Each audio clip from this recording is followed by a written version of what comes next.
Агайын мусульман бир туугандар, мына кошуналар боюнча ушундай көптөгөн укуктар бар. Дагы алабанын сурап туруштук мусульман кошуналардан окуго дейт. Эгерде бир этаж болсо, сиз 3 этаж салып ал, жок, уруксатсыз мүмкүн эмес дейт мынакей.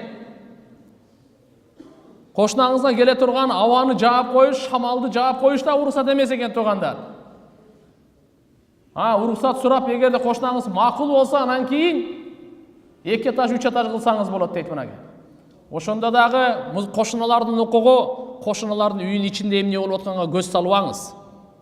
Аңдыбаңыз, пайлабаңыз. Өзгөчө аялдары бар, апалары бар, сиңдилери бар, карындаштары бар, келиндери бар. Кээде үйдүн үй деп эмнени айтат? Бардыгы жабык деген сөз. Сырттагы бир адам көз сала албайт. Кээде чечинип калышы мүмкүн, бош жүрүп калышы мүмкүн, чачтарын жайып калышы, ар кандай болуп калышы мүмкүн. Демек, ошолорду дагы ушу көз сала караганга уруксат эмес шариятыбызда. Кошуналардын мына укуктарына кирет туугандар. Демек, пайда жеткирип, зыян боло турган болсо кошунага, аны түртүп туруш мынакей. Мына ушуну айтат экен кошуналык мамилелер деп туугандар.